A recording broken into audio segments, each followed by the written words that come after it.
Very good morning to you all. ಎಲ್ಲರಿಗೂ ಶುಭ ಮುಂಜಾನೆ. ತಾವೆಲ್ಲ ಇನ್ನು ಕೆಲವೇ ದಿನಗಳಲ್ಲಿ ನಿಮ್ಮ ಜೀವನದ ಪ್ರಮುಖ ಘಟ್ಟ ಅಂತ ಅನಿಸಿಕೊಳ್ಳುವಂತಹ ದ್ವಿತೀಯ PUC ಪರೀಕ್ಷೆಯನ್ನು ಬರೆಯಲಿಕ್ಕೆ ಸನ್ನದ್ಧರಾಗಿದ್ದೀರಿ ಅಂತ ಅಂದ್ಕೊಳ್ತೇನೆ. ವಾಣಿಜ್ಯ ಶಾಸ್ತ್ರದ ವಿಭಾಗದ ವಿದ್ಯಾರ್ಥಿಗಳು ಅಂದರೆ ಕಾಮರ್ಸ್ ವಿದ್ಯಾರ್ಥಿಗಳಿಗೆ ಎರಡು ಅತಿ ಪ್ರಮುಖವಾದಂತಹ ಸಬ್ಜೆಕ್ಟ್ಸ್ಗಳು ಅಂತಂದರೆ ಒಂದು ಲೆಕ್ಕಶಾಸ್ತ್ರ ಅಕೌಂಟೆನ್ಸಿ, ಮತ್ತೊಂದು ವಾಣಿಜ್ಯ ಶಾಸ್ತ್ರ ಅಂದರೆ ಬಿಸ್ನೆಸ್ ಸ್ಟಡೀಸ್. ಅಕೌಂಟೆನ್ಸಿ ಅದು ಪ್ರಾಕ್ಟಿಕಲ್ ಸಬ್ಜೆಕ್ಟ್, ಪ್ರಾಬ್ಲಮೆಟಿಕ್ ಸಬ್ಜೆಕ್ಟ್. ಅದರಂತೆ ಬಿಸ್ನೆಸ್ ಸ್ಟಡೀಸ್ ಅದೊಂದು ಥೆರಾಟಿಕ್ ಸಬ್ಜೆಕ್ಟ್. ನಮ್ಮ ವಿದ್ಯಾರ್ಥಿನಿಯರಿಗೆ ಕೆಲವೊಮ್ಮೆ ಥೆರಾಟಿಕ್ ಸಬ್ಜೆಕ್ಟನ್ನು ಬರೆಯೋದ್ರೊಳಗೆ ಸಮಸ್ಯೆ ಆಗ್ತಿರ್ತದೆ. ಎಷ್ಟು ಎಕ್ಸ್ಪ್ಲೇನ್ ಮಾಡಬೇಕು ಅಂತ ಗೊತ್ತಾಗೋದಿಲ್ಲ, ಪಾಯಿಂಟ್ಸ್ಗಳು ನೆನಪುಳಿಯೋದಿಲ್ಲ, ಎಕ್ಯುರೇಟ್ ಆಗಿ ಆನ್ಸರ್ಸ್ಗಳನ್ನು ಬರೆಯೋದಕ್ಕೆ ಗೊತ್ತಾಗೋದಿಲ್ಲ. ಈ ಎಲ್ಲ ತೊಂದರೆಗಳಿಂದ ಸಾಮಾನ್ಯವಾಗಿ ಬಿಸ್ನೆಸ್ ಸ್ಟಡೀಸ್ ಸಬ್ಜೆಕ್ಟ್ ಅದೊಂದು ಕಬ್ಬಿಣದ ಕಡಲೆ ಅಂತ ಕೆಲವರಿಗೆ ಅನ್ನಿಸೋದುಂಟು. ಇನ್ನು ಕೆಲವರಿಗೆ ಅದು ಸರಳವಾಗಿಯೂ ಇರಬಹುದು, ಆದರೆ ಕೆಲವರಿಗೆ ಅದು ಒಂದು ಸ್ವಲ್ಪ ಕಠಿಣ ಅಂತ ಅನ್ನಿಸ್ತದೆ. ಹಾಗೆ ಕಠಿಣ ಅಂತ ಯಾರಿಗೆ ಅನ್ನಿಸ್ತದೆ ಅವರಿಗೆ ಅನುಕೂಲ ಆಗಲಿ ಅಂತ ಈ ವಿಡಿಯೋ ಮಾಡ್ತಾ ಇದ್ದೇನೆ. ಇದು ಪಾಸಿಂಗ್ ಪ್ಯಾಕೇಜ್ ಅಂತಲೂ ನೀವು ತಿಳಿದುಕೊಳ್ಳಬಹುದು, ಅಥವಾ ಒಂದು ಸ್ಕೋರ್ ಮಾಡಲಿಕ್ಕೆ ಅನುಕೂಲವಾಗುವಂತೆ ಇದನ್ನು ನೀವು ಗ್ರಹಿಸಬಹುದು. ಈ ಎಲ್ಲ ಇಂಪಾರ್ಟೆಂಟ್ ಕ್ವಶನ್ಸ್ಗಳನ್ನು ಮೊದಲಿಗೆ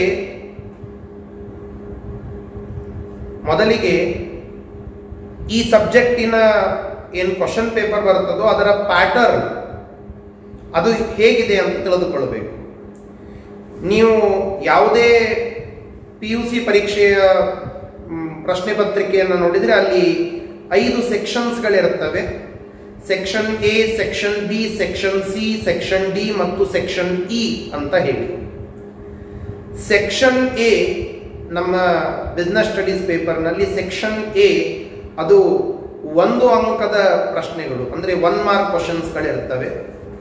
ಸೆಕ್ಷನ್ B ಯಲ್ಲಿ 2 ಮಾರ್ಕ್ಸ್ ಕ್ವಶನ್ಸ್ಗಳು 2 ಅಂಕಗಳ ಪ್ರಶ್ನೆಗಳಿರ್ತವೆ. ಸೆಕ್ಷನ್ C ಇದರಲ್ಲಿ 4 ಅಂಕಗಳ ಪ್ರಶ್ನೆಗಳು ಇಲ್ಲಿ ಬರ್ತವೆ. ಸೆಕ್ಷನ್ D ಯಲ್ಲಿ 8 ಅಂಕಗಳ 8 ಮಾರ್ಕ್ಸ್ ಕ್ವಶನ್ಸ್ಗಳು ಬರ್ತವೆ. ಕೊನೆಯಲ್ಲಿ ಪ್ರಾಕ್ಟಿಕಲ್ ಓರಿಯೆಂಟೆಡ್ ಕ್ವಶನ್ಸ್ಗಳನ್ನು ಆ ಪ್ರಶ್ನೆಗಳನ್ನು ಸೆಕ್ಷನ್ E ಯಲ್ಲಿ ಕೇಳುತ್ತಾರೆ. ಹೀಗೆ ನಮ್ಮ 5 ಸೆಕ್ಷನ್ಸ್ಗಳಲ್ಲಿ ಒಟ್ಟಾರೆಯಾಗಿ ಬಿಸ್ನೆಸ್ ಸ್ಟಡೀಸ್ ಪೇಪರ್ ಇದನ್ನು ನಿಮಗೆ ಕೊಡುತ್ತಾರೆ. ಆ ಪ್ರಶ್ನೆ ಪತ್ರಿಕೆಯನ್ನು 1 ಮಾರ್ಕಿನ ಕ್ವಶನ್ಸ್ಗಳು ಅಂದರೆ ಸೆಕ್ಷನ್ A ಯಲ್ಲಿ ಬರುವಂತಹ 1 ಅಂಕಗಳ ಪ್ರಶ್ನೆಗಳು ಒಟ್ಟು ನಿಮಗೆ 15 ಪ್ರಶ್ನೆಗಳನ್ನು ಕೇಳುತ್ತಾರೆ. ಈಗ ಬಂದಿರುವ ಹೊಸದಾದಂತಹ ಪ್ಯಾಟರ್ನಿನ ಪ್ರಕಾರವಾಗಿ ಎಲ್ಲ ವಿದ್ಯಾರ್ಥಿನಿಯರಿಗೆ ಅನುಕೂಲ ಆಗಲಿ ಅಂತನ್ನುವ ಉದ್ದೇಶದಿಂದ ಅವರು 15 ಪ್ರಶ್ನೆಗಳನ್ನು ಕೊಡ್ತಾರೆ. ಅದರಲ್ಲಿ 10 ಪ್ರಶ್ನೆಗಳಿಗೆ ನೀವು ಉತ್ತರ ಕೊಟ್ಟರೆ ಸಾಕು. ಅಂದರೆ 5 ಎಕ್ಸ್ಟ್ರಾ ಕ್ವಶನ್ಸ್ಗಳು ನಿಮಗೆ ಆಪ್ಷನ್ನಲ್ಲಿ ಲಭ್ಯವಾಗ್ತದೆ. You have to take use of this opportunity. ನೀವು ಯಾರು ಮಾಡೆಲ್ ಕ್ವಶನ್ ಪೇಪರ್ಸ್ ಅನ್ನು ನೋಡಿರ್ತೀರಿ ಅವರಿಗೆ ಗೊತ್ತಾಗ್ತದೆ ಅಂತ ಅನ್ಕೊಳ್ತೇನೆ. 5 MCQsಗಳು ಡೆಫಿನೇಟ್ ಆಗಿ ಬರ್ತದೆ. 5 MCQ ಪಕ್ಕಾ ಸೆಕ್ಷನ್ A ನಲ್ಲಿ ನಿಮಗೆ ಸಿಗ್ತದೆ. ಹೀಗಾಗಿ ಈ 15 ಕ್ವಶನ್ಸ್ನಲ್ಲಿ 5 MCQ ಕ್ವಶನ್ಸ್ ಇರೋದ್ರಿಂದ MCQ ಕ್ವಶನ್ಸ್ಗಳನ್ನು ಅಂದರೆ ಮಲ್ಟಿಪಲ್ ಚಾಯ್ಸ್ ಕ್ವಶನ್ಸ್ಗಳು, ಆಪ್ಷನ್ಸ್ ಇರುವಂತಹ ಕ್ವಶನ್ಸ್ಗಳು ಅಥವಾ ನೀವು ಆಬ್ಜೆಕ್ಟಿವ್ ಕ್ವಶನ್ಸ್ ಅಂತ ಹೇಳಬಹುದು, ಆ 4 ಆಪ್ಷನ್ಸ್ಗಳನ್ನು ಕೊಟ್ಟಿರುವಂತಹ ಏನು ಕ್ವಶನ್ಸ್ ಇರ್ತವೋ ಅವುಗಳನ್ನು ಅಟೆಂಪ್ಟ್ ಮಾಡೋದು ಬಹಳ ಈಸಿ. ಸೊ ಅವುಗಳನ್ನು ಬಿಡದೆ ನೆನಪಿನಿಂದ ಅವುಗಳ ಮೇಲೆ ಸ್ವಲ್ಪ ಹೆಚ್ಚಿನ ಸ್ಟ್ರೆಸ್ ಕೊಟ್ಟು ಓದಿ ಅವುಗಳನ್ನು ಅಟೆಂಪ್ಟ್ ಮಾಡಬೇಕು. ಅದಕ್ಕೆ ನಿಮಗೆ ಅಲ್ಲಿ 5 ಆಯಿತು ಅಂದರೆ ಉಳಿದ 5 ನೀವು 1 ಮಾರ್ಕ್ಸಿನ ವೆರಿ ಶಾರ್ಟ್ ಕ್ವಶನ್ಸ್ ಅಂತ ಏನು ಕರಿತೀವಿ ಅದನ್ನು ನೀವು ಅಟೆಂಪ್ಟ್ ಮಾಡಬಹುದು. ಇನ್ನು ಸೆಕ್ಷನ್ B ಯಲ್ಲಿಯೂ ಕೂಡ 15 ಕ್ವಶನ್ಸ್ಗಳನ್ನು ಕೊಟ್ಟಿರ್ತಾರೆ. ಆ 15 ಕ್ವಶನ್ಸ್ಗಳಲ್ಲಿ ನೀವು 10 ಕ್ವಶನ್ಸ್ಗಳಿಗೆ ಆನ್ಸರ್ ಮಾಡಬೇಕು. ಒಂದಕ್ಕೆ 2 ಅಂಕ. ಅಲ್ಲಿ ಬೇರೆ ಬೇರೆ ರೀತಿಯಿಂದ ಕ್ವಶನ್ಸ್ಗಳಿರ್ತವೆ. ಡೆಫಿನಿಷನ್ಸ್ ಇರಬಹುದು, ನಂತರ ಗಿವ್ ದ ಮೀನಿಂಗ್ ಆಫ್ ಅಂತ ಹೇಳಿ ಕೊಡಬಹುದು ಕ್ವಶನ್, ಮತ್ತೆ ಎಕ್ಸಾಂಪಲ್ಸ್ಗಳನ್ನು ಕೇಳಬಹುದು, ಫೀಚರ್ಸ್ಗಳನ್ನು ಕೇಳಬಹುದು, ಮೆರಿಟ್ಸ್ಗಳನ್ನು ಕೇಳಬಹುದು, ಡಿಮೆರಿಟ್ಸ್ಗಳನ್ನು ಕೇಳಬಹುದು, ಆಬ್ಜೆಕ್ಟಿವ್ಸ್ಗಳನ್ನು ಕೇಳಬಹುದು. ಹೀಗೆ ಬೇರೆ ಬೇರೆ ರೀತಿಯಿಂದ ಆ ಪ್ರಶ್ನೆಗಳು ಬರ್ತವೆ. ಒಂದು ತಿಳಿದುಕೊಳ್ಳಬೇಕು, ಪ್ರಾಯ ನಮ್ಮ ಹತ್ತಿರ ಇರುವಂತಹ ಕ್ವಶನ್ ಬ್ಯಾಂಕ್ ಏನಿದೆ, ಆ ಕ್ವಶನ್ ಬ್ಯಾಂಕಿನಿಂದ ಬಿಟ್ಟು ಬೇರೆ ಪ್ರಶ್ನೆಗಳು ಪ್ರಾಯ ಬರೋದಿಲ್ಲ. ಹೀಗಾಗಿ ತಾವೆಲ್ಲ ತಯಾರಿ ಮಾಡುವಾಗ ಒಂದನ್ನ ಗಮನಿಸಬೇಕು, ಕ್ವಶನ್ ಬ್ಯಾಂಕಿನಲ್ಲಿರುವ ಕ್ವಶನ್ಸ್ಗಳನ್ನು ಮಾತ್ರ ಸಿದ್ಧ ಮಾಡಿದರೆ ಅದು ಪ್ರಶ್ನೆ ಪತ್ರಿಕೆಯನ್ನು ನೀವು ನೋಡಿದಾಗ ಗೊತ್ತಾಗ್ತದೆ ಎಲ್ಲ ಪ್ರಶ್ನೆಗಳು ಆ ಪ್ರಶ್ನಾ ಪುಸ್ತಕ ಅಂತ ಏನಿದೆ ಆ ಕ್ವಶನ್ ಬ್ಯಾಂಕ್ ಅದರಿಂದ ನಿಮಗೆ ಬಂದಿರುತ್ತದೆ ಅಂತ ನೀವು ತಿಳಿದುಕೊಳ್ಳಬಹುದು. ಸೆಕ್ಷನ್ ಸಿ ಮತ್ತು ಸೆಕ್ಷನ್ ಡಿ ಇವೆರಡು ನಮ್ಮ ಕೋರ್ ಪಾರ್ಟ್, ಕ್ವಶನ್ ಪೇಪರಿನ ಕೋರ್ ಪಾರ್ಟ್. ವಿದ್ಯಾರ್ಥಿಗಳು ಗಮನಿಸಬೇಕು, ಇವೇ ಎರಡರಲ್ಲಿ ನಿಮ್ಮ ಇಡೀಯಾದಂತಹ ಸ್ಕೋರಿಂಗ್ ಪಾರ್ಟ್ ಬರ್ತದೆ. 1 ಮಾರ್ಕ್ಸ್ ಮತ್ತು 2 ಮಾರ್ಕ್ಸ್ ಕ್ವಶನ್ಸ್ಗಳನ್ನು ನೀವು ಸ್ವಲ್ಪ ಅಭ್ಯಾಸ ಮಾಡಿದರೆ ಸಾಕು, ಅವುಗಳನ್ನು ಬರೀತೀರಿ. ಆದರೆ ಗಮನಿಸಬೇಕಾದದ್ದು, ಡಿಸ್ಕ್ರಿಪ್ಟಿವ್ ಆಗಿ ಬರಿಬೇಕಾದದ್ದು ಅದು 4 ಅಂಕಗಳ ಪ್ರಶ್ನೆಗಳನ್ನು ಮತ್ತು 8 ಅಂಕಗಳ ಪ್ರಶ್ನೆಗಳನ್ನು. ಇದರಲ್ಲಿ ನಿಮಗೆ ಡಬಲ್ ಧಮಾಕ.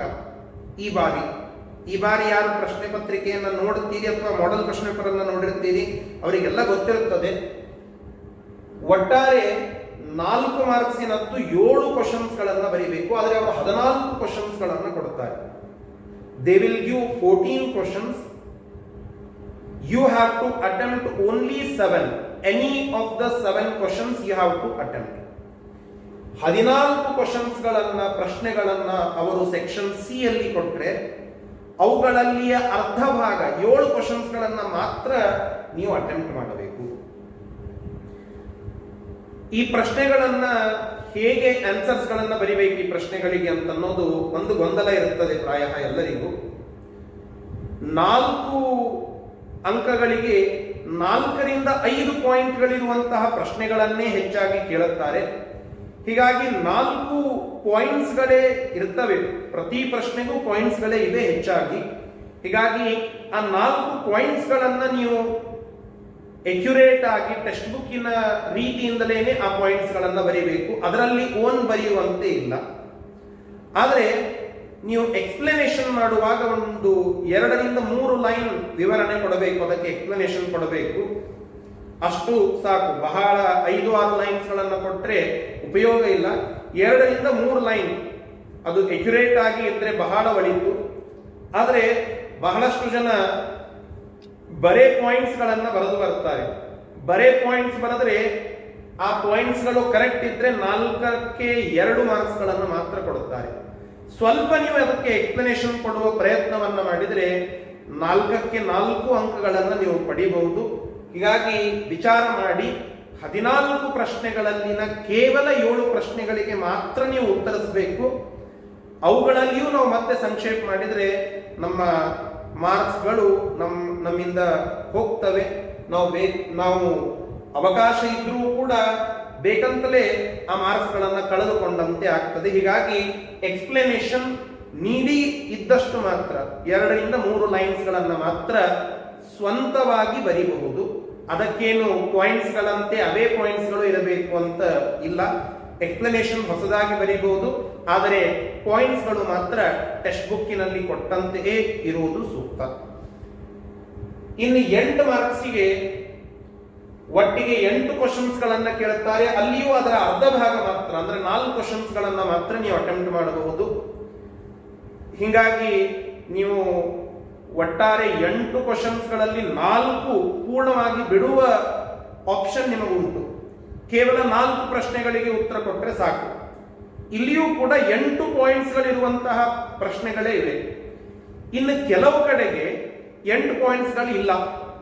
ಅಲ್ಲಿ ಮಾತ್ರ ನಾವು ಅವುಗಳ ಮೀನಿಂಗ್ ಅನ್ನ, ಇಂಟ್ರಡಕ್ಷನ್ ಅನ್ನ, ಇವುಗಳನ್ನೆಲ್ಲ ಸೇರಿಸಿ ಆ ಒಂದು ಸ್ಟಫ್ ಅಂದ್ರೆ ಕಂಟೆಂಟ್ ಅದು 8 ಮಾರ್ಕ್ಸಿಗೆ ಯೋಗ್ಯ ಆಗುವಂತೆ ಮಾಡಬೇಕು. ಆದರೆ ಉಳಿದಂತಹ ಪ್ರಶ್ನೆಗಳೆಲ್ಲ 8 ಪಾಯಿಂಟ್ಸ್ಗಳಿವೆ. ಆ 8 ಪಾಯಿಂಟ್ಸ್ಗಳನ್ನು ಅಕ್ಯುರೇಟ್ ಆಗಿ ನೀವು ಅಲ್ಲಿ ಬರೆದು 2-3 ಲೈನ್ಗಳ ಎಕ್ಸ್ಪ್ಲನೇಷನ್ ಕೊಟ್ಟರೆ ಸಾಕು, ನಿಮಗೆ 8ಕ್ಕೆ 8 ಅಂಕಗಳು ಪೂರ್ಣವಾಗಿ ಲಭಿಸ್ತವೆ. ಹೀಗಾಗಿ ಅದನ್ನ ನೀವು ಗಮನದಲ್ಲಿ ಇಟ್ಕೊಳ್ಳಬೇಕು. ಕೊನೆಗೆ section E practical oriented questions, ಅದರ ಪಟ್ಟಿಯೇ ನಿಮ್ಮ ಹತ್ತಿರ ಇರುತ್ತದೆ. ಮುಖ್ಯವಾಗಿ ಮಾಡೆಲ್ ಕ್ವಶನ್ ಪೇಪರ್ ನಲ್ಲಿ ಕೊಟ್ಟಿರುವ ಪ್ರಾಕ್ಟಿಕಲ್ ಓರಿಯೆಂಟೆಡ್ ಕ್ವಶನ್ಸ್ ಗಳನ್ನ ನೀವು ಮುಖ್ಯವಾಗಿ ಗಮನಿಸಿಕೊಳ್ಳಬೇಕು.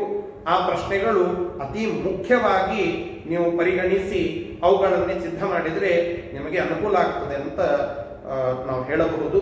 ಹೀಗೆ section A, section B, section C, section D, section E, ಈ 5 ಸೆಕ್ಷನ್ಸ್ ಗಳಿಂದ ಸೇರಿ ನಿಮ್ಮ ಬಿಸ್ನೆಸ್ ಸ್ಟಡೀಸ್ ಪೇಪರ್ ಸಿದ್ಧವಾಗಿರುತ್ತದೆ. ಅದನ್ನ ನೀವು ಗಮನಿಸಬೇಕು. ಇದು ಒಟ್ಟಿಗೆ ನಿಮ್ಮ ಪೇಪರ್ ಹೇಗಿರುತ್ತದೆ ಅಂತ ಹೇಳೋದು. ಇನ್ನ ಸರ್, ಸೆಕ್ಷನ್ ಸಿ ಮತ್ತು ಸೆಕ್ಷನ್ ಡಿ ಗೆ ಸಂಬಂಧಪಡುವಂತೆ ಒಂದಿಷ್ಟು ಯಾವ್ದಾದ್ರು ಇಂಪಾರ್ಟೆಂಟ್ ಕ್ವಶನ್ಸ್ ಅಂತ ಹೇಳಬಹುದು. ಅಂದ್ರೆ ನಾವು ಅದನ್ನೇ ಪಾಸಿಂಗ್ ಪ್ಯಾಕೇಜ್ ಅಂತ ಕನ್ಸಿಡರ್ ಮಾಡುತ್ತೇವೆ. ಕೆಲವು ವಿದ್ಯಾರ್ಥಿಗಳಿಗೆ ಪೂರ್ಣವಾಗಿ ಓದಲಿಕ್ಕೆ ಆಗಿರೋದಿಲ್ಲ, ಅವರಿಗೆ ತುರ್ತಾಗಿ ಈ ಪರೀಕ್ಷೆಗೆ ತಯಾರಿ ಆಗಬೇಕಾಗಿರುತ್ತದೆ. ಅವರಿಗಾಗಿ ಕೆಲವು ಇಂಪಾರ್ಟೆಂಟ್ ಕ್ವಶನ್ಸ್ ಗಳನ್ನ ಅಳೆದು ತೂಗಿ ಕೆಲವು ಹಿರಿಯ ಉಪನ್ಯಾಸಕರಿಗೆ ಅವರಿಂದ ಮಾರ್ಗದರ್ಶನವನ್ನ ಪಡೆದು ಕೆಲವು ಇಂಪಾರ್ಟೆಂಟ್ ಕ್ವಶನ್ಸ್ ಗಳನ್ನ ತಯಾರಿಸಿದ್ದೇನೆ. ಅವುಗಳನ್ನ ಈಗ ನಿಮ್ಮ ಮುಂದೆ ಹೇಳುತ್ತಾ ಇದ್ದೇನೆ. ಒಂದು ದಯವಿಟ್ಟು ಎಲ್ಲರೂ ಗಮನಿಸಬೇಕು, ಈ ಕ್ವಶನ್ಸ್ಗಳು ಮಾತ್ರ ಬರ್ತವೆ ಅಂತ ಅನ್ನೋದು ನನ್ನ ಅಭಿಪ್ರಾಯ ಅಲ್ಲ. ಈ ಕ್ವಶನ್ಸ್ಗಳು ಬಹಳ ಇಂಪಾರ್ಟೆಂಟ್ ಆಗಿವೆ, ಬಹಳ ಪ್ರಮುಖವಾಗಿ ನಿಮಗೆ ಬರುವಂತಹದ್ದಿದೆ. ಪ್ರೊಬ್ಯಾಬಿಲಿಟಿ ಈ ಕ್ವಶನ್ಸ್ಗಳದ್ದು ಜಾಸ್ತಿ ಇದೆ, ಇಷ್ಟು ಮಾತ್ರ ಹೇಳಬಹುದು. ಆದರೆ ಇಷ್ಟನ್ನು ನೀವು ತಯಾರು ಮಾಡಿದರೆ ಒಂದು 70 ಅಂಕಗಳ ಮಟ್ಟಿಗೆ ನೀವು ಅವಶ್ಯವಾಗಿ ತೆಗೆದುಕೊಳ್ಳಲಿಕ್ಕೆ ಆಗ್ತದೆ ಅಂತ ಅನ್ನೋದು ನನ್ನ ಅಭಿಪ್ರಾಯ. ಹೀಗಾಗಿ ಎಲ್ಲರೂ ಗಮನಿಸಬೇಕು. ಈ ಪ್ರಶ್ನೆಗಳ ಮೇಲೆ ಹೆಚ್ಚಿನ ಒಂದು ಪ್ರೆಫರೆನ್ಸ್ ಈ ಪ್ರಶ್ನೆಗಳಿಗೆ ಕೊಟ್ಟು ತಯಾರಿಸಬೇಕು. ಉಳಿದಂತೆ ಯಾರು ಮೊದಲಿನಿಂದ ಓದ್ತಾ ಬಂದಿದ್ದೀರೋ ಅವರು ಉಳಿದ ಎಲ್ಲ ಪ್ರಶ್ನೆಗಳಿಗೂ ಅಷ್ಟೇ ಮಹತ್ವವನ್ನು ಕೊಡಬೇಕು ಅಂತ ಹೇಳ್ತಾ ಇದ್ದೇನೆ. ಸೊ ನಿಮಗೆ ಒಟ್ಟಿನಲ್ಲಿ 12 ಚಾಪ್ಟರ್ಸ್ಗಳಿದ್ದು ನಿಮ್ಮ ಬಿಸ್ನೆಸ್ ಸ್ಟಡೀಸ್ ನಲ್ಲಿ 1ನೇ ಚಾಪ್ಟರ್ನಿಂದ ಒಂದು 4 ಮಾರ್ಕ್ಸಿನ ಕ್ವಶನ್ ಬರ್ತದೆ, ಮತ್ತೊಂದು 8 ಮಾರ್ಕ್ಸಿನ ಕ್ವಶನ್ ಬರ್ತದೆ. ಚಾಪ್ಟರ್ 2 ಪ್ರಿನ್ಸಿಪಲ್ಸ್ ಆಫ್ ಮ್ಯಾನೇಜ್ಮೆಂಟ್ ಅಂತ ಇತ್ತು. ಆ ಪ್ರಿನ್ಸಿಪಲ್ಸ್ ಆಫ್ ಮ್ಯಾನೇಜ್ಮೆಂಟಿನಿಂದ 8 ಮಾರ್ಕ್ಸಿನ ಕ್ವಶನ್ ಇಲ್ಲ, ಕೇವಲ 4 ಮಾರ್ಕ್ಸಿನ ಕ್ವಶನ್ ಇದೆ. ಯಾಕೆ ಇದನ್ನು ಹೇಳ್ತಾ ಇದ್ದೇನೆ ಅಂತಂದ್ರೆ, ನಾವು ಓದುವಾಗ ಯಾವ ಚಾಪ್ಟರಿನ ವೇಟೇಜ್ ಎಷ್ಟಿದೆ ಅನ್ನೋದನ್ನ ತಿಳಿದುಕೊಳ್ಳಬೇಕು. ಹೀಗಾಗಿ ಚಾಪ್ಟರ್ 2 ದಿಂದ 8 ಮಾರ್ಕ್ಸಿನ ಕ್ವಶನ್ಸ್ ಕೆಲವು ಕ್ವಶನ್ ಬ್ಯಾಂಕಿನಲ್ಲಿ ಇವೆ, ಆದರೆ ಅವುಗಳನ್ನು ತಯಾರಿಸುವ ಅವಶ್ಯಕತೆ ಇಲ್ಲ. ಯಾಕೆಂದ್ರೆ ಆ ಚಾಪ್ಟರ್ ದಿಂದ 8 ಮಾರ್ಕ್ಸಿನ ಕ್ವಶನ್ ಬರೋದಿಲ್ಲ. ಚಾಪ್ಟರ್ 3 4 ಮಾರ್ಕ್ಸ್ ಕ್ವಶನ್ಸ್ 2 ಬರುತ್ತವೆ. ಚಾಪ್ಟರ್ 4 ಅಲ್ಲಿ 4 ಮಾರ್ಕ್ಸಿನ ಕ್ವಶನ್ 1 ಬರ್ತದೆ ಪ್ಲಾನಿಂಗ್ ಚಾಪ್ಟರ್ ನಿಂದ. ಮತ್ತೆ ಚಾಪ್ಟರ್ 5 ಆರ್ಗನೈಸೇಷನ್, ಆ ಆರ್ಗನೈಸಿಂಗ್ ಚಾಪ್ಟರ್ ದಿಂದ ನಿಮಗೆ 4 ಮಾರ್ಕ್ಸಿನ ಕ್ವಶನ್ಸ್ ಯಾವುದು ಬರೋದಿಲ್ಲ, ಆದರೆ 8 ಮಾರ್ಕ್ಸಿನ ಕ್ವಶನ್ 2 ಬರ್ತವೆ, ಗಮನಿಸಬೇಕು. ಚಾಪ್ಟರ್ 6 ಒಂದು 4 ಮಾರ್ಕ್ಸಿನ ಕ್ವಶನ್, ಮತ್ತೊಂದು 8 ಮಾರ್ಕ್ಸಿನ ಕ್ವಶನ್. ಚಾಪ್ಟರ್ 7 ಅಲ್ಲಿ 4 ಮಾರ್ಕ್ಸಿನ ಕ್ವಶನ್ಸ್ ಇಲ್ಲ, 8 ಮಾರ್ಕ್ಸಿನ ಕ್ವಶನ್ಸ್ ಅದು 2 ಬರ್ತದೆ. ಮತ್ತೆ ಚಾಪ್ಟರ್ 8 4 ಮಾರ್ಕ್ಸಿನ ಕ್ವಶನ್ಸ್ 2 ಬರ್ತದೆ, ಬಹಳ ಮಹತ್ವದ್ದು. 4 ಮಾರ್ಕ್ಸಿನ ಕ್ವಶನ್ಸ್ 2 ಬರ್ತದೆ, 8 ಮಾರ್ಕ್ಸಿನ ಕ್ವಶನ್ಸ್ ಅಲ್ಲಿ ಇಲ್ಲ. ಚಾಪ್ಟರ್ 9 ದಿಂದಲೂ ಕೂಡ 4 ಮಾರ್ಕ್ಸಿನ ಕ್ವಶನ್ಸ್ 2 ಬರ್ತದೆ, 8 ಮಾರ್ಕ್ಸಿನ ಕ್ವಶನ್ ಅಲ್ಲಿ ಇಲ್ಲ. ಚಾಪ್ಟರ್ 10 ದಿಂದ ಒಂದು 4 ಮಾರ್ಕ್ಸ್ ಕ್ವಶನ್, ಮತ್ತೊಂದು 8 ಮಾರ್ಕ್ಸ್ ಕ್ವಶನ್. ಚಾಪ್ಟರ್ 11 ದಿಂದ ಒಂದು 8 ಮಾರ್ಕ್ಸಿನ ಕ್ವಶನ್, 2 4 ಮಾರ್ಕ್ಸಿನ ಕ್ವಶನ್. ಮತ್ತು ಚಾಪ್ಟರ್ 12 ಕನ್ಸ್ಯೂಮರ್ ಪ್ರೊಟೆಕ್ಷನ್ ಸಂಬಂಧಪಡುವಂತೆ ಒಂದು 4 ಮಾರ್ಕ್ಸಿನ ಕ್ವಶನ್ ಮಾತ್ರ ಬರ್ತದೆ, 8 ಮಾರ್ಕ್ಸಿನ ಕ್ವಶನ್ ಇರೋದಿಲ್ಲ. ಇದು ನಿಮ್ಮ ಸ್ಕ್ರೀನ್ ಮೇಲೆ ಈಗ ಡಿಸ್ಪ್ಲೇ ಆಗಿದೆ, ಅದನ್ನ ನೀವು ನೋಟ್ ಮಾಡ್ಕೋಬಹುದು. ಇಲ್ಲಿ 12 ಚಾಪ್ಟರ್ಸ್ಗಳಲ್ಲಿ ನಾವು ಯಾವುದಕ್ಕೆ ಹೆಚ್ಚಿನ ಪ್ರೆಫರೆನ್ಸ್ ಕೊಟ್ಟು ತಯಾರಿಸಬೇಕು ಅಂತ ಅನ್ನೋದಕ್ಕೆ ಹೇಳೋದಾದ್ರೆ, ನೋಡಿ, ಚಾಪ್ಟರ್ 3ದಿಂದ ಬಿಸಿನೆಸ್ ಎನ್ವಿರಾನ್ಮೆಂಟ್ ದಿಂದ ನಿಮ್ಮ ಕ್ವಶನ್ ಬ್ಯಾಂಕಿನಲ್ಲಿ ಇರೋದೇ 3-4 ಕ್ವಶನ್ಸ್ಗಳಿವೆ. ಅವುಗಳಲ್ಲಿ 2 4 ಮಾರ್ಕ್ಸಿನ ಕ್ವಶನ್ಸ್ ಬರುತ್ತದೆ. ಹೀಗಾಗಿ ಈ ಚಾಪ್ಟರ್ಗೆ ಕಾನ್ಸಂಟ್ರೇಟ್ ಮಾಡೋದು ಒಳಿತು. ಚಾಪ್ಟರ್ 4 ಒಂದೇ ಕ್ವಶನ್ ಬಂದರೂ ಅದು ಬಹಳ ಸಿಂಪಲ್ ಆಗಿದೆ, ಪ್ಲಾನಿಂಗ್ ಚಾಪ್ಟರ್. ಹೀಗಾಗಿ ಅದನ್ನು ಕೂಡ ನೀವು ಗಮನಿಸಬಹುದು. ಚಾಪ್ಟರ್ 5 ಬಹಳ ಮುಖ್ಯವಾದದ್ದು. ಯಾಕೆಂದ್ರೆ 8 ಮಾರ್ಕ್ಸಿನ 2 ಕ್ವಶನ್ಸ್ಗಳು ಬರ್ತದೆ. ಆ ಒಂದು ಚಾಪ್ಟರ್ ನೀವು ತಯಾರು ಮಾಡಿದರೆ ನಮ್ಮ 8 ಮಾರ್ಕ್ಸಿನ ಕ್ವಶನ್ಸ್ಗಳಲ್ಲಿ 4 ಮಾಡಬೇಕಲ್ಲ, ಅದರಲ್ಲಿನ 2 ಕ್ವಶನ್ಸ್ ಕಂಪ್ಲೀಟ್ ಆಗಿ ಹೋಗಿಬಿಡುತ್ತದೆ ಒಂದು ಚಾಪ್ಟರ್ ಮಾತ್ರ ಮಾಡಿದ್ರೆ. ಮತ್ತು ಚಾಪ್ಟರ್ 7 ಬಹಳ ಇಂಪಾರ್ಟೆಂಟ್. ಯಾಕೆಂದ್ರೆ ಅಲ್ಲಿಯೂ ಕೂಡ 8 ಮಾರ್ಕ್ಸಿನ 2 ಕ್ವಶನ್ಸ್ಗಳು ಬರ್ತಾ ಇವೆ. ಹೀಗಾಗಿ ಚಾಪ್ಟರ್ 5 ಮತ್ತು ಚಾಪ್ಟರ್ 7 ಈ 2 ಚಾಪ್ಟರ್ ನೀವು ಮಾಡಿದರೆ ನಿಮಗೆ 8 ಮಾರ್ಕ್ಸಿನ ಸೆಕ್ಷನ್ ಕಂಪ್ಲೀಟ್ ಆಗಿ ಹೋಗಿಬಿಡುತ್ತದೆ. ಇದು ಜಾಣ್ಮೆ, ಸ್ಮಾರ್ಟ್ ಆಗಿ ಓದೋದಕ್ಕೆ ಇದು ಒಂದು ರೀತಿ. ಚಾಪ್ಟರ್ 5 ಮತ್ತು ಚಾಪ್ಟರ್ 7 ಈ 2 ಚಾಪ್ಟರ್ಸ್ ಗಳನ್ನು ನೀವು ಕಂಪ್ಲೀಟ್ ಮಾಡಿಕೊಂಡ್ರೆ ನಿಮಗೆ ಸೆಕ್ಷನ್ ಡಿ ಕಂಪ್ಲೀಟ್ ಆದಂತಾಗ್ತದೆ. ಇನ್ನು ಚಾಪ್ಟರ್ 11 ಮತ್ತು ಚಾಪ್ಟರ್ 12 ಸಿಂಪಲ್ ಆಗಿ ಇದೆ ಮತ್ತು ಆ ಚಾಪ್ಟರ್ಸ್ ಗಳಿಂದ 4 ಮಾರ್ಕ್ಸಿನ ಕ್ವಶನ್ಸ್ಗಳು ನಿಮಗೆ ಬರ್ತವೆ. ಹೀಗಾಗಿ ಅವುಗಳಿಗೆ ಹೆಚ್ಚು ಕಾನ್ಸಂಟ್ರೇಟ್ ಮಾಡೋದು ಒಳಿತು. ಅಂದ್ರೆ ಒಟ್ಟಿಗೆ ಹೇಳಬೇಕು ಅಂದ್ರೆ chapter 3, chapter 4, chapter 5, chapter 7, chapter 11, chapter 12 ಇಷ್ಟು ಚಾಪ್ಟರ್ಸ್ಗಳು ಬಹಳ ಪ್ರಮುಖವಾಗಿ ಇವೆ. ಅವುಗಳನ್ನು ನೀವು ಬಿಡದೆ ಪ್ರಯತ್ನಿಸಿ ತಯಾರಿಸಿದರೆ ಅನುಕೂಲ ಆಗ್ತದೆ. ಇಷ್ಟು ಆ ಚಾಪ್ಟರ್ಸ್ಗಳ ಅನಲೈಸಿಸ್ ಅನ್ನು ನಾವು ಪ್ರಿಯ ವಿದ್ಯಾರ್ಥಿಗಳೇ, 4 ಮಾರ್ಕ್ಸಿನ ಮತ್ತು 8 ಮಾರ್ಕ್ಸಿನ ಕೆಲವು ಪ್ರಮುಖ ಪ್ರಶ್ನೆಗಳನ್ನ ನಾನೀಗ ನಿಮ್ಮ ಮುಂದೆ ಹೇಳುತ್ತಾ ಇದ್ದೇನೆ. ಈ ಪ್ರಶ್ನೆಗಳ ಕುರಿತು ನೀವು ಹೆಚ್ಚು ಒತ್ತು ಕೊಟ್ಟು ಪ್ರಯತ್ನ ಮಾಡಿ ಅವುಗಳನ್ನು ತಯಾರಿಸಿದ್ದಾದಲ್ಲಿ ನಿಮಗೆ ಬಿಸಿನೆಸ್ ಸ್ಟಡಿ ಸ್ವಲ್ಪ ಮಟ್ಟಿಗೆ ಸರಳ ಅಂತ ಅನ್ನಿಸಬಹುದು. ಈಗ ಪ್ರಮುಖವಾಗಿ 4 ಮಾರ್ಕ್ಸಿನ ಸೆಕ್ಷನ್ ನಲ್ಲಿ ಚಾಪ್ಟರ್ ವೈಸ್ ಆಗಿ ಪ್ರಶ್ನೆಗಳನ್ನ ಹೇಳುತ್ತಾ ಇದ್ದೇನೆ, ಪ್ರಮುಖ ಪ್ರಶ್ನೆಗಳನ್ನ. ಮೊದಲನೇ ಚಾಪ್ಟರ್ ನಲ್ಲಿ ಎಕ್ಸ್ಪ್ಲೇನ್ 4 ಇಂಪಾರ್ಟೆನ್ಸ್ ಆಫ್ ಮ್ಯಾನೇಜ್ಮೆಂಟ್, ನಿರ್ವಹಣೆಯ 4 ಪ್ರಾಮುಖ್ಯತೆಗಳನ್ನ ತಿಳಿಸಿ. ಈ ಪ್ರಶ್ನೆ ಪ್ರಮುಖವಾಗಿ ಇದೆ, ಅದನ್ನು ತಯಾರು ಮಾಡಬೇಕು. ಎರಡನೆಯ chapter principles of management chapter ನಿಂದ explain the principles of management contributed by Taylor. What are the 4 aspects of work study developed by Taylor, explain it. ಈ 2 ಪ್ರಶ್ನೆಗಳು ಪ್ರಮುಖವಾಗಿ ಇವೆ. ಈ 2 ಕ್ವಶನ್ಸ್ ಗಳನ್ನ ನೀವು ಓದಿ ತಯಾರು ಮಾಡಬೇಕು. ಮತ್ತು ಚಾಪ್ಟರ್ 3 ಇದು ಬಹಳ ಪ್ರಮುಖವಾದದ್ದು. 2 4 ಮಾರ್ಕ್ಸಿನ ಕ್ವಶನ್ಸ್ಗಳು ಬರುತ್ತವೆ. ಪ್ರಮುಖ ಪ್ರಶ್ನೆ ಅಂತ ಅನ್ನಿಸಿಕೊಳ್ಳೋದು explain any 4 features of business environment. Explain any 4 features of business environment. ಮತ್ತೊಂದು explain the dimensions of business environment. Business ಎನ್ವಿರಾನ್ಮೆಂಟಿನ ಅಂದ್ರೆ ವ್ಯವಹಾರ ಪರಿಸರ, ಆ ಚಾಪ್ಟರ್ ನಲ್ಲಿ ಬರುವಂತೆ ಆ ವ್ಯವಹಾರ ಪರಿಸರದ 4 ಆಯಾಮಗಳನ್ನ ವಿವರಿಸಿರಿ ಮತ್ತು ವ್ಯವಹಾರ ಪರಿಸರದ 4 ಗುಣಲಕ್ಷಣಗಳನ್ನ ತಿಳಿಸಿರಿ. ಈ 2 ಪ್ರಶ್ನೆಗಳು ಪ್ರಮುಖವಾಗಿ ಇವೆ ಅಲ್ಲಿ. ಚಾಪ್ಟರ್ 4 ಅಲ್ಲಿ explain any 4 limitations of planning, explain the importance of planning, explain any 4 features of planning. ಯೋಜಿಸುವಿಕೆಯ ಮಿತಿಗಳು, ಯೋಜಿಸುವಿಕೆಯ ಮಹತ್ವ ಅಥವಾ ಪ್ರಾಮುಖ್ಯತೆ ಮತ್ತು ಯೋಜಿಸುವಿಕೆಯ ಗುಣಲಕ್ಷಣಗಳು. ಈ 3 ಪ್ರಶ್ನೆಗಳಲ್ಲಿ ಯಾವುದಾದರೂ ಒಂದು ಬಂದೇ ಬರ್ತದೆ, ಹೀಗಾಗಿ ಅದನ್ನ ಸಿದ್ಧ ಮಾಡಬೇಕು.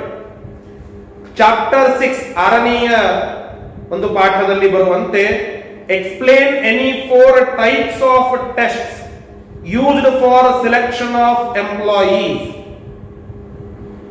ಆ 4 ಬೇರೆ ಬೇರೆ ಟೆಸ್ಟ್ಗಳಿವೆ ಅಲ್ಲಿ, ಇಂಟೆಲಿಜೆನ್ಸ್ ಟೆಸ್ಟ್, ಟ್ರೇಡ್ ಟೆಸ್ಟ್ ಮೊದಲಾದಂಥವುಗಳು. ಅವುಗಳಲ್ಲಿ 4 ಟೆಸ್ಟ್ಗಳನ್ನ ಅಲ್ಲಿ ವಿವರ ಮಾಡಬೇಕು. Explain the steps in the process of organising. ಈ 2 ಪ್ರಶ್ನೆಗಳು ಚಾಪ್ಟರ್ 6 ನಿಂದ ಸಂಬಂಧಪಡುವಂತೆ ಬಹಳ ಇಂಪಾರ್ಟೆಂಟ್ ಆಗಿ ಬರ್ತವೆ ಅಲ್ಲಿ. ಮತ್ತೆ ಚಾಪ್ಟರ್ 8 ಅಲ್ಲಿ a good control system helps an organization in many ways. Justify the statement ಅಂತ ಒಂದು ಪ್ರಶ್ನೆ. ಇದನ್ನೇ ಇನ್ನೊಂದು ರೀತಿಯಿಂದ ಹೆಂಗೆ ಕೇಳ್ತಾರೆ ಅಂತಂದ್ರೆ ಇಂಪಾರ್ಟೆನ್ಸ್ ಆಫ್ ಕಂಟ್ರೋಲಿಂಗ್ ಅಂತ ಕೇಳ್ತಾರೆ. ನಿಯಂತ್ರಿಸುವಿಕೆಯ ಮಹತ್ವ ಅಂತ ಆ ಪ್ರಶ್ನೆಯನ್ನ ನೀವು ಉತ್ತರಿಸಬೇಕು. Explain the steps involved in controlling process. ಆ ನಿಯಂತ್ರಿಸುವಿಕೆಯ ಪ್ರಕ್ರಿಯೆಯಲ್ಲಿ ಬರುವಂತಹ ಸ್ಟೆಪ್ಸ್ ಗಳನ್ನ ನೀವು ಅಲ್ಲಿ ಎಕ್ಸ್ಪ್ಲೇನ್ ಮಾಡಬೇಕು. ಚಾಪ್ಟರ್ 9 3 ಪ್ರಶ್ನೆಗಳು ಅಲ್ಲಿ ಪ್ರಮುಖ ಅಂತ ಅನ್ನಿಸೋದು. Explain any 4 factors affecting financial decisions. Explain any 4 factors affecting the fixed capital requirements of an organisation. Explain any 4 factors affecting the working capital requirement of an organization. ಈ 3 ಪ್ರಶ್ನೆಗಳಲ್ಲಿ ಯಾವುದಾದ್ರೂ ಒಂದು ಬರಬಹುದು ಅಂತ ಪ್ರಮುಖವಾದಂತಹ ಪ್ರಶ್ನೆಗಳು ಅಂತ ಅನ್ನಿಸ್ತದೆ. Chapter 10 distinction between primary market and secondary market. ಈ ಮಾರುಕಟ್ಟೆ ಅನ್ನುವ ಚಾಪ್ಟರ್ ಏನ್ ಬರ್ತದೆ ಅಲ್ಲಿ ಪ್ರೈಮರಿ ಮಾರ್ಕೆಟ್, ಸೆಕೆಂಡರಿ ಮಾರ್ಕೆಟ್ ಅಂತ 2 ಬರ್ತದೆ. ಅವುಗಳ ಮಧ್ಯದಲ್ಲಿರುವ ಡಿಫರೆನ್ಸಸ್ ಗಳನ್ನ ನಾವು ಬರೀಬೇಕಿಲ್ಲಿ. ಆ ಪ್ರಶ್ನೆ ಪ್ರಮುಖ ಅಂತ ಅನ್ನಿಸ್ತದೆ. ಚಾಪ್ಟರ್ 11 ಅಲ್ಲಿ ಮತ್ತೆ ಅದು ಜನರಲ್ ಮಾರ್ಕೆಟಿಂಗ್ ಸಂಬಂಧಪಡುವಂತಹ ಚಾಪ್ಟರ್. ಅಲ್ಲಿಯೂ 2 ಪ್ರಶ್ನೆಗಳು ಪ್ರಮುಖ ಅಂತ ಅನ್ನಿಸೋದು. State any 4 features of speciality goods ಮತ್ತೆ explain the elements of marketing mix. ಈ 2 ಪ್ರಶ್ನೆಗಳನ್ನ ನಾವು ಗಮನದಲ್ಲಿಟ್ಟುಕೊಂಡು ತಯಾರಿ ಮಾಡಬೇಕು. ಕೊನೆಯ ಚಾಪ್ಟರ್ ಅದು 12ನೇ ಚಾಪ್ಟರ್ ಕನ್ಸ್ಯೂಮರ್ ಪ್ರೊಟೆಕ್ಷನ್ಗೆ ಸಂಬಂಧಪಡುವಂತೆ ಒಂದು ಚಾಪ್ಟರ್ ಇದೆ. ಆ ಚಾಪ್ಟರ್ ನಲ್ಲಿ ಗ್ರಾಹಕರ ರಕ್ಷಣೆಗೆ ಸಂಬಂಧಪಡುವಂತೆ ಅದರಲ್ಲಿ 2 ಪ್ರಮುಖವಾದಂತಹ ಪ್ರಶ್ನೆಗಳು. Explain any 4 rights of consumers. ಗ್ರಾಹಕರ ಯಾವುದಾದರೂ 4 ಹಕ್ಕುಗಳನ್ನ ಬರೆಯಿರಿ, ವಿವರ ಮಾಡಿರಿ. ಮತ್ತೊಂದು explain any 4 responsibilities of consumer. ಗ್ರಾಹಕರ ಹಕ್ಕುಗಳು ಅಂತ ಹೇಗೆ ಹೇಳಿದ್ದಾರೋ ಹಾಗೆ ಅವರ ಜವಾಬ್ದಾರಿಗಳು, ಆ ಗ್ರಾಹಕರ ಜವಾಬ್ದಾರಿಗಳನ್ನ ವಿವರ ಮಾಡಿ ತಿಳಿಸಬೇಕು. ಅದು ಈ 12ನೇ ಚಾಪ್ಟರ್ ನಲ್ಲಿ ಬರುವಂತಹ 2 ಪ್ರಮುಖ ಪ್ರಶ್ನೆಗಳು. ಯಾವುದಾದ್ರೂ ಒಂದು ಪ್ರಶ್ನೆ ನಿಮ್ಮ ಎಕ್ಸಾಮಿಗೆ ಬರುವಂತಹದ್ದು. ಇಷ್ಟು 4 ಮಾರ್ಕ್ಸಿನ ಸೆಕ್ಷನ್ಸ್ ಗಳಾದವು. ಇವುಗಳನ್ನ ಗಮನದಲ್ಲಿಟ್ಟುಕೊಂಡು ತಯಾರಿ ಮಾಡಬೇಕು. ನಂತರ 8 ಮಾರ್ಕ್ಸಿನ ಸೆಕ್ಷನ್ ನಲ್ಲಿ ಬರುವಂತಹ ಕ್ವಶನ್ಸ್ಗಳು, ಅದರಲ್ಲಿ ಇಂಪಾರ್ಟೆಂಟ್ ಕ್ವಶನ್ಸ್ ಗಳನ್ನ ನಾವಿಲ್ಲಿ ಪ್ರಮುಖವಾಗಿ ಹೇಳಬಹುದು. ಒಟ್ಟಿಗೆ ನಾವು ನೋಡಿದ್ರೆ ನಿಮ್ಮ 12 ಚಾಪ್ಟರ್ ನಲ್ಲಿ ಪ್ಯಾಟರ್ನ್ ಮಾಡಿದಂತವರು ವಿದ್ಯಾರ್ಥಿಗಳಿಗೆ ಅತಿ ಅನುಕೂಲ ಮಾಡಿದ್ದಾರೆ. ಯಾಕೆಂದ್ರೆ ಒಟ್ಟಿಗೆ ನಿಮಗೆ 12 ಚಾಪ್ಟರ್ಸ್ ಗಳಿವೆ. ಆ 12 ಚಾಪ್ಟರ್ಸ್ ಗಳಲ್ಲಿ ಕೇವಲ 6 ಚಾಪ್ಟರ್ಸ್ ಗಳಿಂದ ಮಾತ್ರ ನಿಮಗೆ 8 ಮಾರ್ಕ್ಸಿನ ಸೆಕ್ಷನ್ ಕ್ವಶನ್ಸ್ ಗಳು ಬರ್ತವೆ. ಅದರಲ್ಲಿ 2 ಚಾಪ್ಟರ್ಸ್ ಗಳಿಂದ 2 ಕ್ವಶನ್ಸ್ ಗಳು ಬರ್ತವೆ. ಹೀಗಾಗಿ 8 ಮಾರ್ಕ್ಸಿನ ಸೆಕ್ಷನ್ ತಯಾರಿ ಮಾಡೋದು ಬಹಳ ಸಿಂಪಲ್. ಚಾಪ್ಟರ್ 1 ಅಲ್ಲಿ ಒಂದು ಪ್ರಶ್ನೆ 8 ಮಾರ್ಕ್ಸ್ ಬರ್ತದೆ. Explain the characteristics of management, ಇದನ್ನು 99% ಗ್ಯಾರಂಟಿ ಕ್ವಶನ್ ಅಂತ ಹೇಳ್ಬೋದು. ಯಾಕೆಂದ್ರೆ ಅಷ್ಟು ಪ್ರಮುಖವಾಗಿ ಅನೇಕ ಪ್ರಶ್ನೆ ಪತ್ರಿಕೆಗಳಲ್ಲಿ ಆವೃತ್ತಿಯಾದದ್ದು. 99% ಈ ಕ್ವಶನ್ ಬರ್ತದೆ ಅಂತ ಹೇಳ್ಬೋದು. ಚಾಪ್ಟರ್ 5 ನಂತರ ಬರೋದು ಚಾಪ್ಟರ್ 5. ಆ ಚಾಪ್ಟರ್ 5 ನಲ್ಲಿ explain the importance of organising ಮತ್ತು state advantages and disadvantages of formal organisation. ಇವುಗಳು ಎರಡು ಪ್ರಮುಖ ಪ್ರಶ್ನೆಗಳು. ಇಂಪಾರ್ಟೆನ್ಸ್ ಆಫ್ ಆರ್ಗನೈಸಿಂಗ್ ನಲ್ಲಿ ಕೇವಲ 6 ಪಾಯಿಂಟ್ಸ್ಗಳಿವೆ.